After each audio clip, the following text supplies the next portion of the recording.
sol levanta e a gente canta ao sol de todo dia. Fim da tarde a terra cora e a gente chora porque fim da tarde. Quando à noite a lua mansa e a gente dança venerando a noite. Pam param pam pam pam pam. Pam param pam pam pam pam. Todo dia o sol levanta e a gente canta ao sol de todo dia. Fim da tarde a terra cora e a gente chora porque fim da tarde. Quando à noite a lua mansa e a gente dança venerando a noite. Pam param pam pam pam pam. Pam param pam pam pam pam.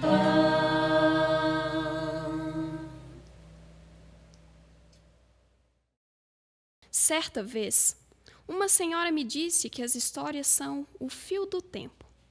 Sem elas, é impossível compreender o que foi, o que é e imaginar o que será. As histórias também podem ser o corpo do tempo.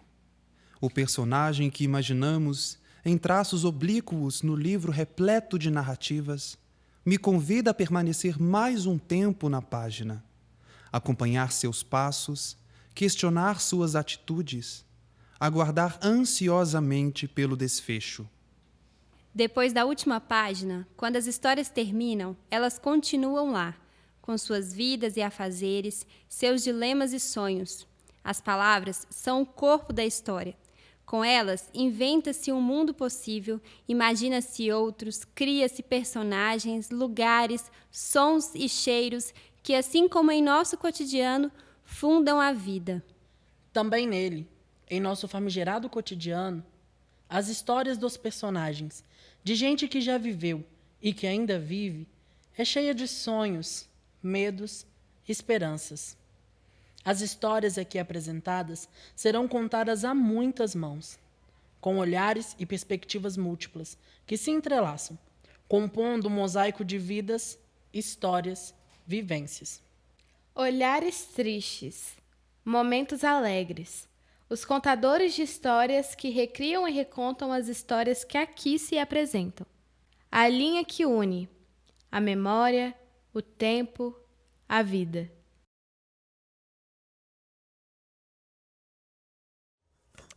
Outro dia, eu estava pensando em como eu poderia procrastinar menos.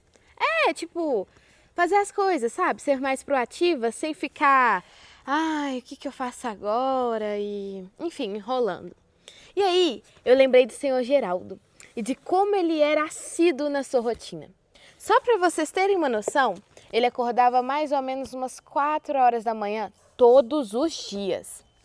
Ele pegava o seu paiol, fazia o seu pretinho e ficava lá, vendo o nascer do sol. Dava até gosto de ver. E era assim, todos os dias.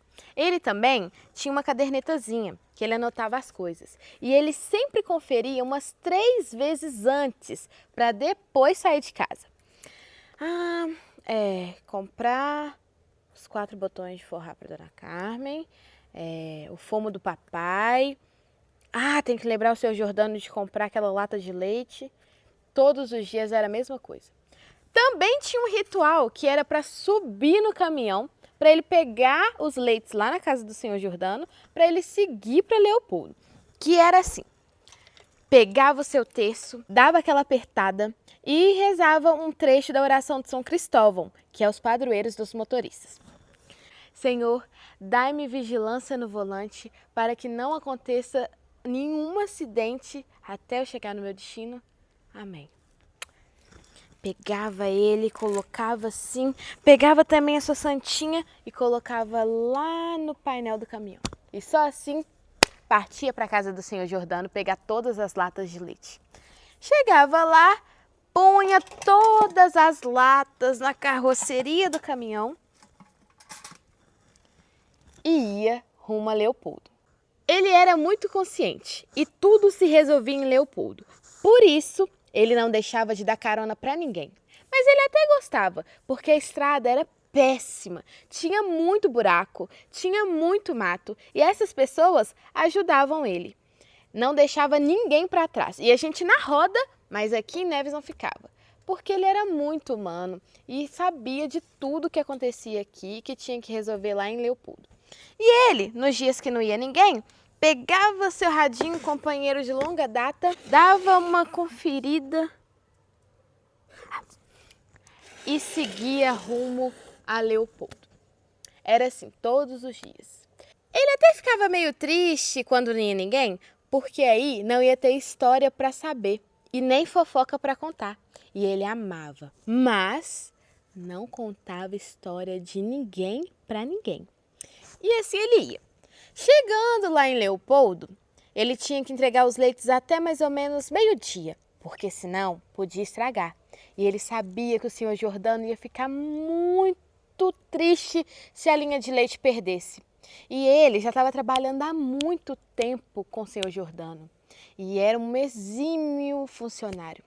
Então, entregava as latas de leite no comércio até meio-dia e aí ele ia para uma árvore que ele já tinha mania de ir todos os dias para descansar.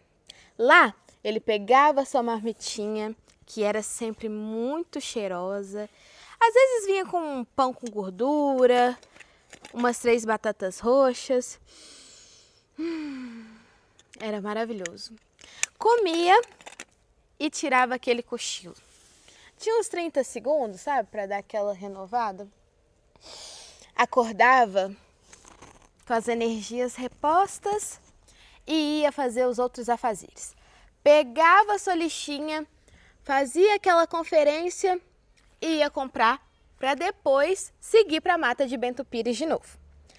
Chegando na mata, ele ia na casa do senhor Jordano, conferir tudo, entregar algum recado, ia para sua casa, tomava aquele banho e ia nas casas das pessoas para entregar as suas encomendas.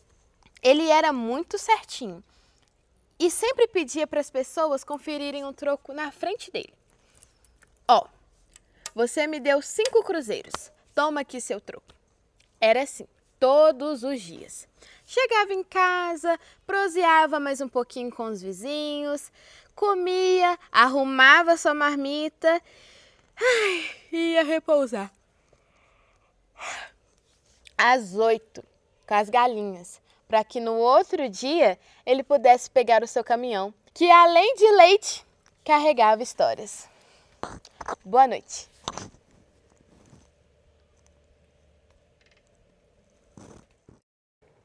A história que vou contar para vocês hoje é sobre uma pessoa comum, cujos desafios se assemelham ao de muitos que aqui estão. Pessoas que vieram de outras cidades para morar em Ribeirão das Neves.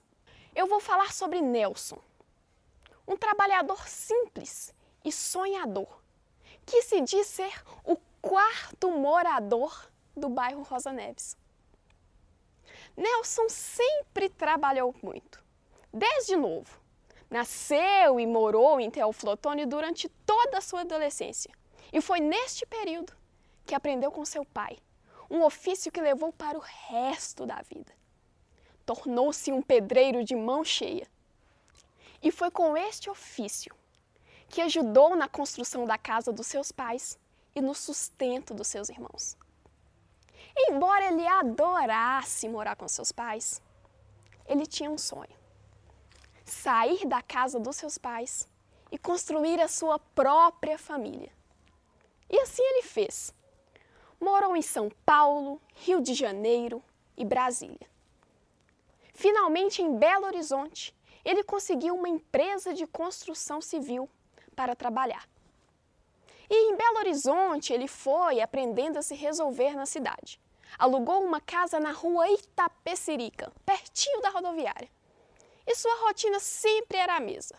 Da casa para o trabalho, do trabalho para casa. Da casa para o trabalho, do trabalho para casa. Até que um dia, numa sexta-feira à noite, depois de um dia longo e cansativo, em meio àquele alvoroço todo da rodoviária, ele viu uma moça encostada em um poste. Uma moça linda. Ela tinha os cabelos cacheados, presos por uma fita azul na cabeça. Ela vestia um vestido que ia até o joelho. O vestido era preto com bolinhas brancas. Ela também usava um óculos escuro. À noite. Veja lá usar um óculos escuro à noite. Mas ela usava. Nelson olhava para aquela moça e via que ela brilhava, ela irradiava, e ele via ela e sabia que ela tinha um poder, uma força, uma segurança. Era tanta beleza que Nelson ficava confuso. Ele sentia um frio na barriga, como se borboletas estivessem no seu estômago. Ele sabia que ele tinha que agir. Era Dalva. Foi amor à primeira vista, ele dizia. E ele foi. Caminhou devagar, se aproximou e olhou no fundo dos grandes olhos de Dalva.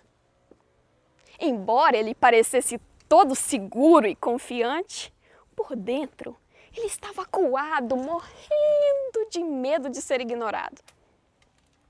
Mas, para surpresa de Nelson, Dalva retribuiu.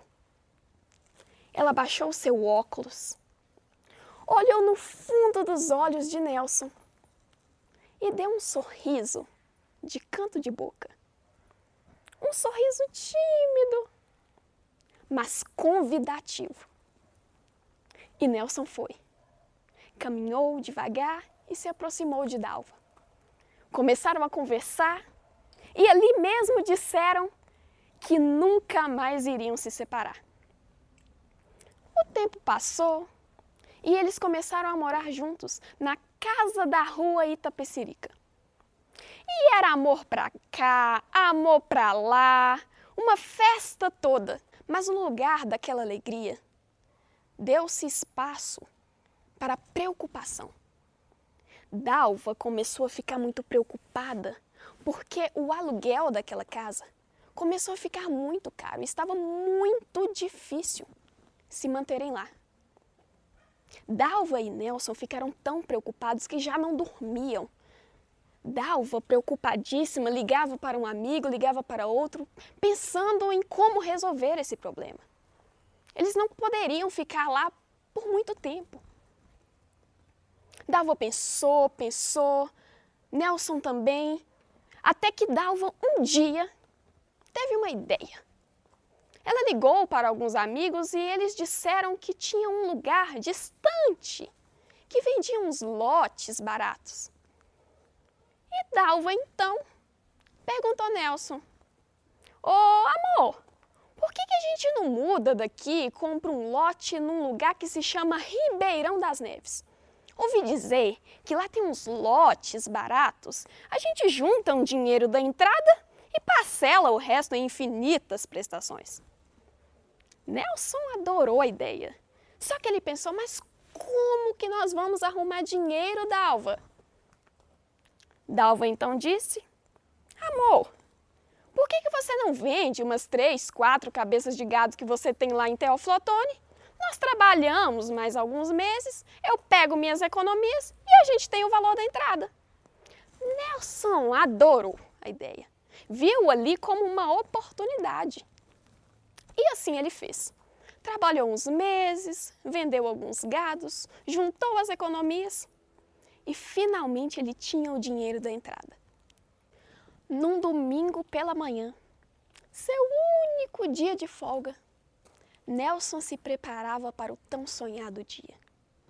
Ele vestiu uma camisa branca, muito bem passada e abotoada. Ele colocou também uma calça jeans e um sapato social. Ele pegou uma maleta nada discreta e colocou os seus cruzeiros que ele havia juntado para a entrada do lote. E saiu. Pegou um ônibus em Belo Horizonte até Ribeirão das Neves. Entrou dentro do ônibus, se sentou e no trajeto ele foi admirando toda aquela paisagem. Embora aquela paisagem estava muito linda, ele ficava muito inquieto. Mexia para um lado, mexia para o outro, rangia os dentes, coçava o rosto.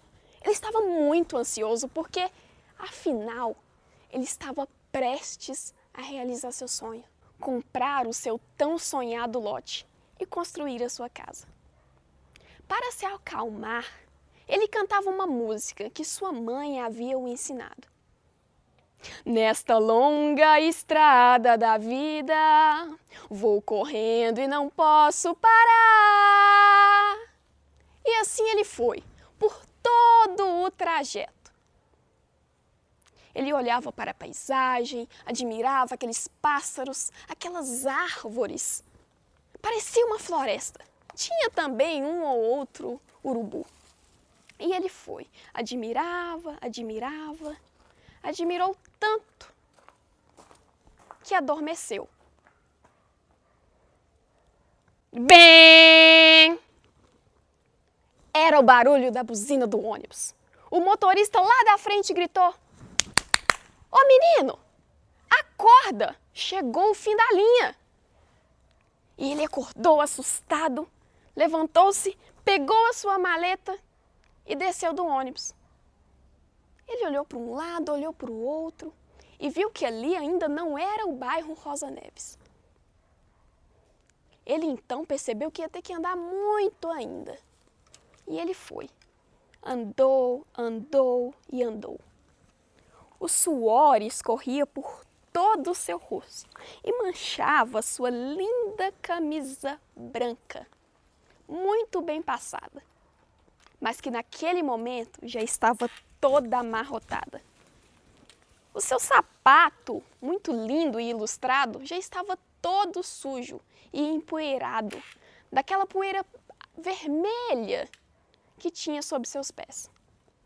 E ele andou, andou e andou e andou, até que finalmente, após andar muito, ele avistou o bairro Rosa Neves.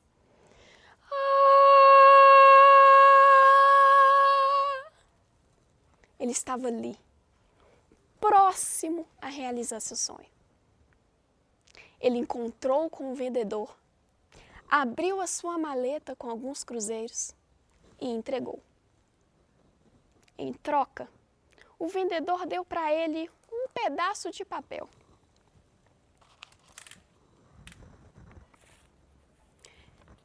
Pedaço de papel não era bem uma escritura não, sabe? Era um recibo de compra e venda que comprovava que Nelson tinha dado o dinheiro da entrada. Mas para Nelson, esse papel significava a realização de um sonho. Ele ficou muito feliz, muito animado. Tempos depois, ele olhou aquele lote e ficou admirado. Ele percebeu que ali ele iria construir o seu legado. Ele olhava toda aquela paisagem, admirado, pois lembrava da sua infância, lá em Teófilo Otoni. Ele olhou de um lado para outro e percebeu que ali não tinha muitas casas. Ele contou 1, 2, 3. 1, 2, 3. Ele percebeu que era o 4º morador dali. Aí que ele ficou mais animado mesmo. Ele percebeu que ali ele queria fazer o seu legado. Meses depois, Dalva veio. E juntos construíram parede por parede, cômodo por cômodo, até construírem a sua tão sonhada casa. Compraram também alguns móveis, uma cama, um armário e um fogão. No bairro, ainda não tinha água, então eles construíram juntos a sua própria cisterna. No bairro, também não tinha luz, então eles compraram várias velas para iluminar as noites. Para trabalhar, eles acordavam cedo, pegavam o ônibus e iam para Belo Horizonte. Retornavam muito tarde, pegavam o ônibus em Belo Horizonte, até o bairro Rosa Neves. Nada muito diferente do que é hoje, não é mesmo? O tempo foi passando. Nelson foi ficando mais experiente de vida. Assim como Dalva, sua amiga, parceira e cúmplice de vida.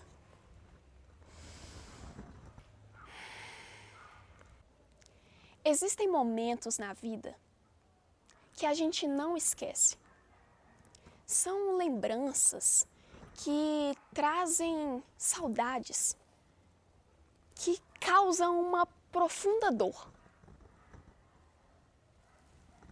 Foi assim para Nelson, quando Dalva, ainda muito jovem, despediu-se da vida. Nelson hoje mora na mesma casinha simples que ele construiu com Dalva lá na década de 50. Mesmo sem sua esposa, sem seus filhos de adultos, Nelson não se sente sozinho. Ele carrega dentro do coração a sua maior riqueza, as lembranças. Carrega consigo memórias que ele jamais irá esquecer. Ele lembra muito bem quem ele ajudou e por quem foi ajudado. Recorda de todas as aventuras que viveu ao chegar em Ribeirão das Neves. Orgulhoso, turrão, mas brincalhão e sorridente, como sempre. Ainda que esteja com seus 85 anos, uma pele enrugada, um corpo todo encurvado, além de um armário cheio de remédios, ele se sente um garotão de 21 anos, como ele sempre diz. Hoje, Nelson deve ser um dos moradores mais velhos do bairro, mas sempre será conhecido como morador número 4.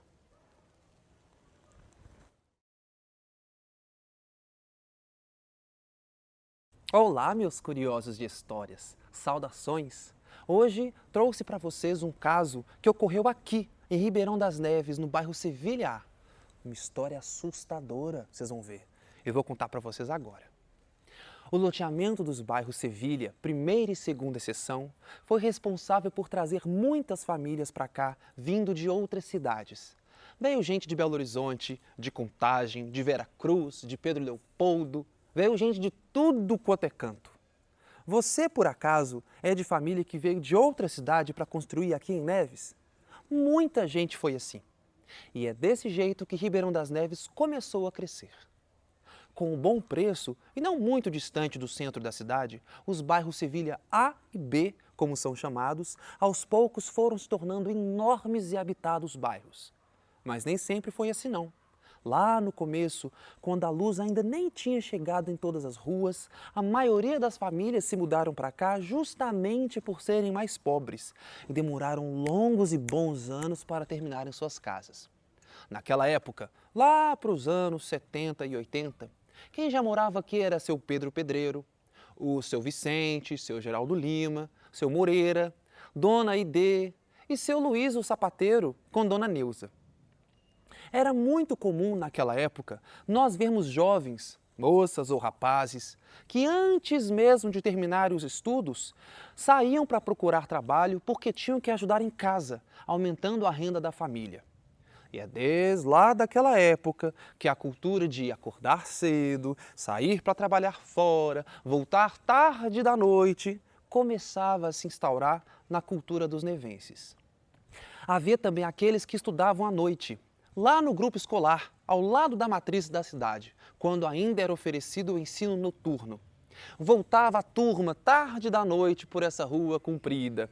Vinham os meninos do Rosana, Edinho e Edilson, as meninas da dona Aide, Sandra e Júlia, os meninos do seu Moreira, William e Willerson, e os filhos do seu Luiz, o sapateiro, Farid e Luizinho. Tô contando isso para vocês aqui, não é à toa não, sendo que até agora eu não revelei o motivo de tanto terror nessa história. Mas isso muda agorinha mesmo. Era quando esse pessoal mais jovem, estudante, trabalhador, voltava para casa, seguindo essa ruona comprida e escura, Francisco Augusto Vieira, que o nosso nada quisto personagem aparecia em cena. Ou melhor, mugia em cena. No bairro seguinte, onde hoje é o Barcelona, havia fazendas que do topo dessa rua podia enxergar os animais pastando nessa imensa pradaria. E é provavelmente de lá, talvez da fazenda do seu Otacílio, que surgia um touro à noite e tirava o sossego das pessoas. Isso porque, ninguém sabe, ninguém entende, todas as noites o touro se soltava e transformava o retorno dessas pessoas para casa em uma jornada perigosa e assustadora. O mais curioso é que geralmente quando topamos com um animal assim, é um grupo de 5 ou 6 vaquinhas procurando uma moita em beira de estrada para ficar ruminando de noite. Esse touro não. Esse touro, além de aparecer só à noite, ele sempre estava sozinho. E o mais engraçado, ninguém via o bicho de dia. Ele só aparecia de noite. Crê em Deus Pai, parece até que tinha coisa com capeta. Por causa da péssima iluminação da época e a pelugem escura do bicho, só dava para perceber a sua presença em uma distância que nem adiantava correr mais. Isso porque o animal só revelava a sua presença quando bufava pelas narinas, demonstrando estar incomodado com a presença das pessoas que ia se aproximando. Contam que ele aguardava os passantes de cabeça baixa. Ou então encarava-as nos olhos, e aí quando o primeiro azarado passava por ele e lhe dava as costas, o touro começava a mugir, bufava, fazia aquele barulho com as patas, demonstrando iniciar a perseguição. Fazia um barulho que boi nenhum fazia igual, e assustava qualquer valentão. Crê em Deus Pai, parece até que tinha coisa com capeta. Não havia quem com ele não topasse de noite. Mesmo que se propusesse traçar um atalho, outro caminho, passando por dentro de plantações ou cortando o quintal dos outros. O touro, preto e bufante, lá estava de plantão aguardando essa gente. Contam que ele marcava território desde a quadra do Sevilha A, seguindo por essa rua comprida e escura, Francisco Augusto Vieira. E as pessoas, ao chegar no topo da rua, olhavam lá embaixo e podiam ver o touro montando guarda, só esperando. Daí, então, elas cortavam o caminho passando pela rua de trás, pela João Correia Armon, de modo a entrar pelo fundo das casas, pulando cerca de taquara. Não adiantava nada. Ó, o bicho não estava lá esperando? Crê em Deus Pai, parece até que tinha coisa com capeta. Certa vez o Charles, filho do seu Luiz, sapateiro, voltava da praça tarde da noite a pé, por causa do péssimo horário dos ônibus. A nossa história com o ônibus remota muito tempo. E aí, quando o Charles chegou no topo da Francisco Augusto Vieira, ele escutou aquele mugido peculiar.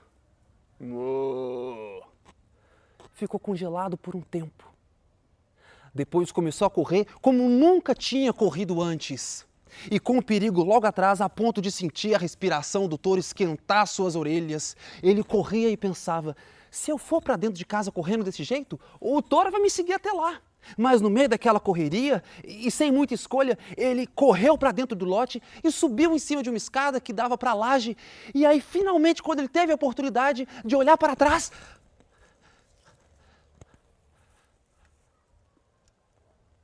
o touro não seguiu ele até lá.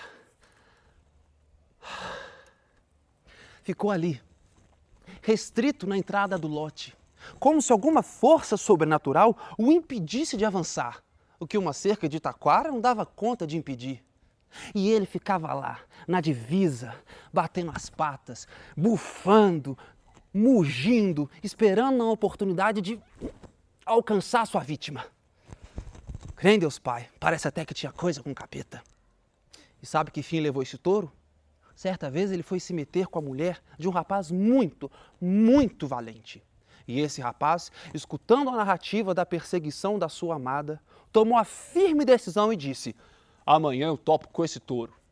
E no dia seguinte, ao anoitecer, porque o touro só aparecia de noite, parece até lenda de folclore brasileiro, assim que a luz se pôs e fez-se escuro, esse rapaz valente se pôs a esperar, por qualquer sinal, passo, sombra, mugido. Assim que o touro revelou o primeiro sinal da sua presença, pá! Tomou um tiro no meio da testa e ali encerrou-se a jornada do touro. Para os moradores daquele bairro, isso foi um alívio, sinônimo de sossego. O touro nunca mais foi visto e finalmente as pessoas puderam voltar para casa à noite com mais tranquilidade. As pessoas costumam utilizar uma cantiga para fazer as crianças dormirem, mas que lá no Sevilha A já tirou o sono de muita gente. Boi, boi, boi, boi da cara preta, pega essa criança que tem medo de careta.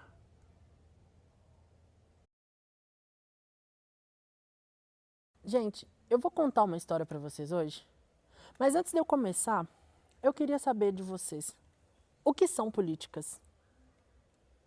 Bom, como a gente não está próximo, eu dei uma pesquisada. Segundo o dicionário do Google, política tem a ver com direção, orientação ou organização de uma nação ou estado. Para Aristóteles, tinha a ver com a felicidade humana. Mas a história que eu vou contar, com certeza não começa com felicidade. Começa com políticas, é claro. Uma política higienista. Isso, higienista. Isso, tem a ver com limpeza. Tanta limpeza que varreu pessoas de suas casas, separou pessoas de suas raízes e obrigou a todos a começar do zero, em outros lugares, com outras pessoas. A nossa história começa lá em 2009, em um aglomerado de casas amontoadas, onde o sol chegava primeiro na janela daqueles que já estavam acostumados, a levantar bem antes do sol. Desciam suas ladeiras, pegavam ônibus e iam para a labuta. Todos os dias. Desciam suas ladeiras, pegavam ônibus e iam para suas labutas. Becos bem apertadinhos nos levam à voz de Manuel, um garoto de pele preta, acima do peso e com uma voz que ficará marcante nos nossos ouvidos. Porque de longe, e quando eu digo de longe, é de longe, era possível ouvir a voz do garoto dizer: eu não quero ir, eu não quero ir, eu não quero ir. E ele repetia isso a todo momento. O que estava acontecendo naquele momento era uma desapropriação, que mais parecia uma limpeza urbana. Isso mesmo, limpeza. Derrubando casas, fazendo com que os becos apertadinhos virassem ruas largas, que dava até para carros passarem. Mas aí vocês devem estar se perguntando, o que acontecia com as pessoas que moravam naquelas casas? Bom, elas recebiam dinheiro para deixar as suas casas e iam para outras cidades. Cidades essas que talvez não estivessem preparadas para receber essas pessoas. Mas isso era um problema delas, não é mesmo? O poder público nunca se importou com isso. Manuel ainda se lamentava o fato de seu avô, o homem que ele mais amava nessa terra, que tinha um sorriso frouxo e que abria ele para qualquer pessoa, cuidava dele como um pai, fazia todas as vontades do garoto, tinha ido para uma outra cidade, chamada Betim. Mas ele ainda não sabia bem como era longe aquela cidade, ou que não veria mais o seu avô todos os dias, mas acho que ele já desconfiava. A última lembrança que Manuel tinha de seu avô era dele entrando no carro, um Passat vermelho, e descendo o morro com um som de carro envenenado, que fazia...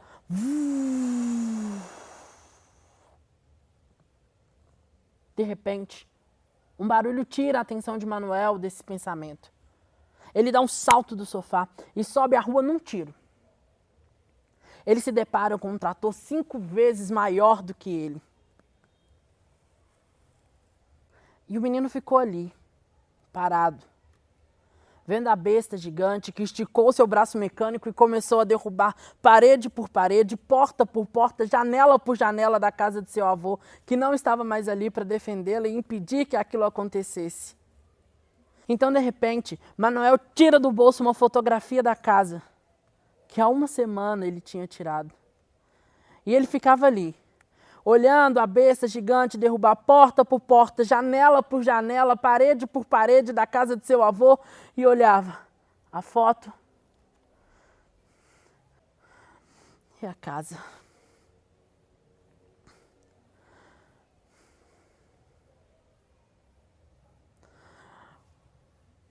Manuel só conseguia lembrar todas as vezes que descera e subia as escadas da casa e que agora ela estava no chão, derrubada. E o garoto ficou ali, intacto. Ficou ali a noite inteira. Olhava a foto e a casa.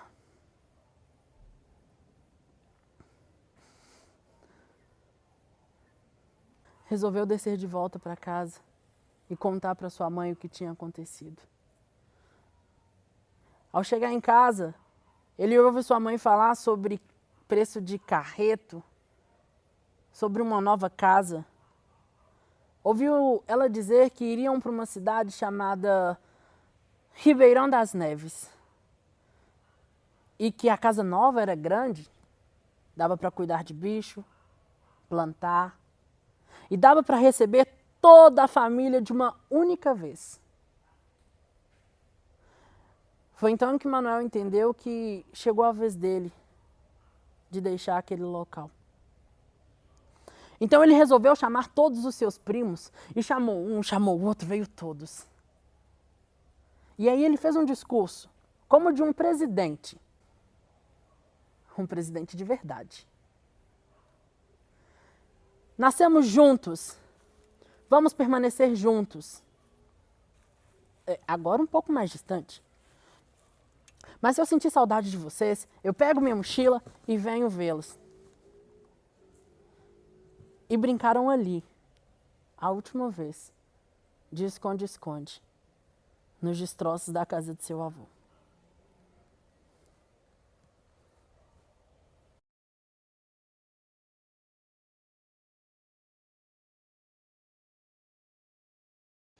A história que eu vou contar para vocês aconteceu há muito tempo, mas dizem que ela acontece até os dias de hoje.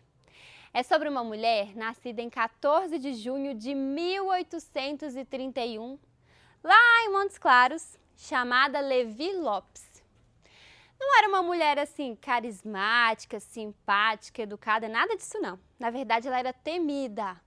As pessoas tratavam ela com educação, gentileza e cortesia, mas morriam de medo dela. E ela morava em um casarão, daqueles tão bonitos, de paredes branquinhas, portas e janelas azuis que era de encher os olhos. As portas eram altas e eram tantas que os criados, quer dizer, criados é uma palavra utilizada na época que não é legal, então nós vamos utilizar funcionários na nossa história. E os funcionários entravam e saíam de tantas portas, caminhavam por horas e tinham a sensação de não chegar onde queriam. Acho que algo de anormal sempre rondou a vida de Levi Lopes.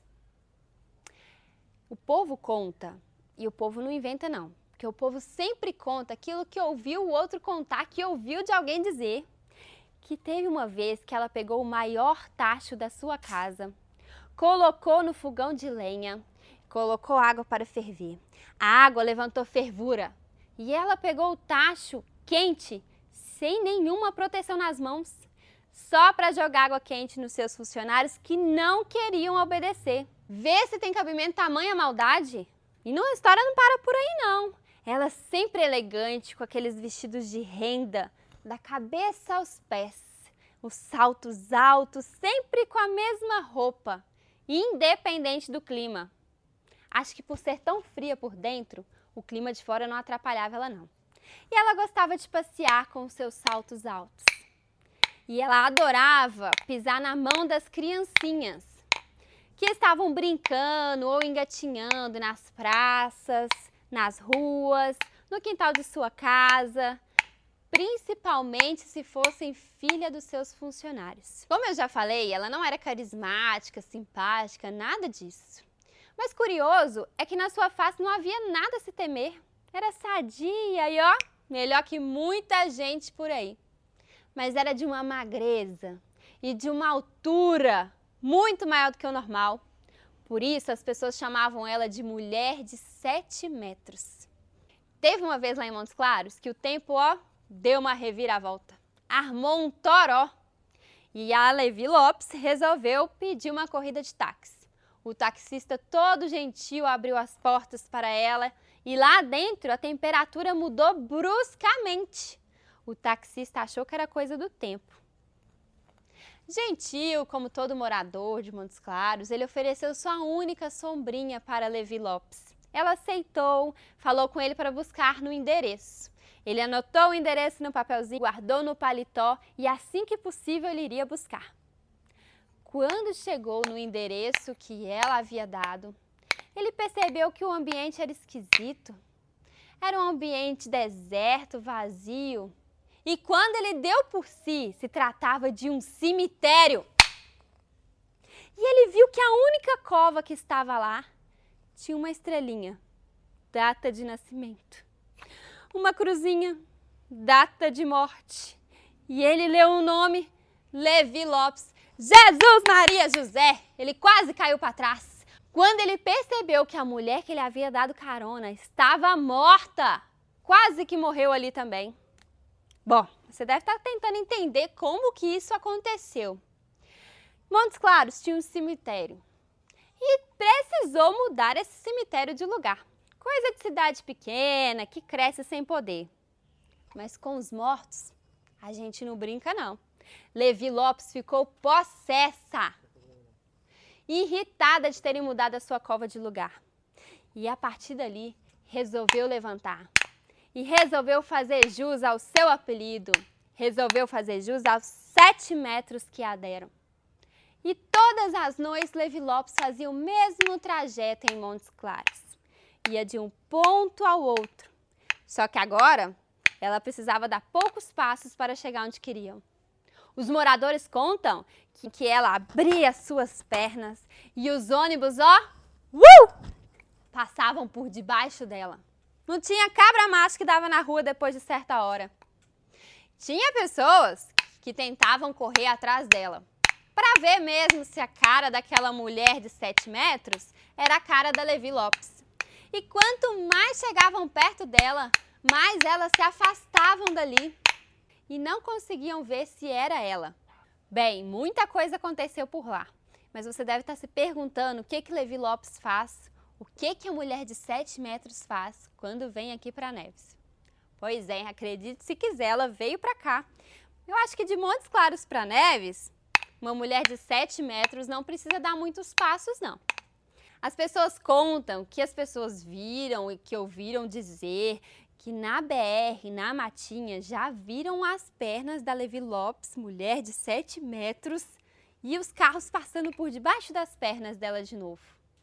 Às vezes eu fico me perguntando se eles não estavam se confundindo com as luzes do poste, as sombras, mas não, era ela de novo. E aqui em Neves, quando ela vem, quando ela aparece, sempre que chove e que a população se abriga, volta para suas casas ou se esconde para proteger da chuva, a mulher de 7 metros vem caminhando pelas ruas, desligando poste por poste.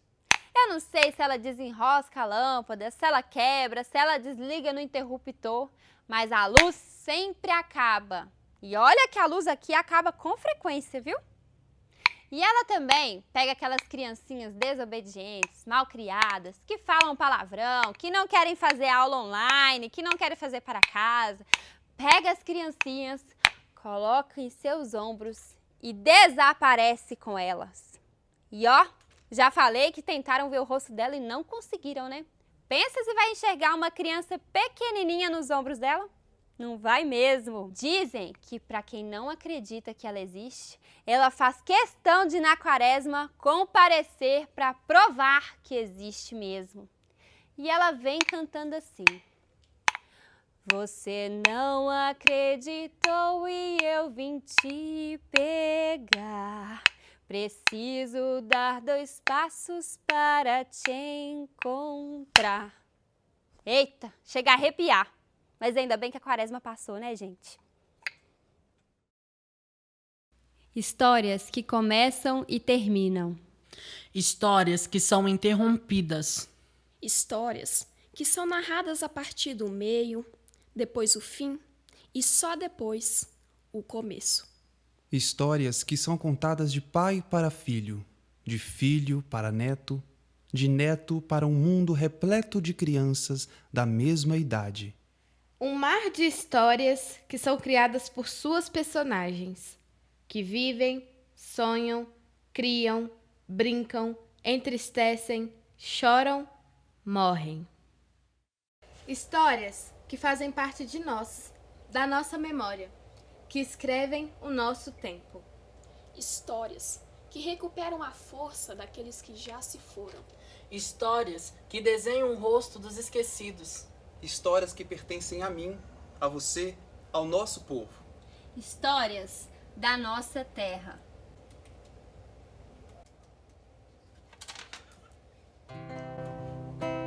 Quando a noite a lua mansa E a gente dança venerando a noite.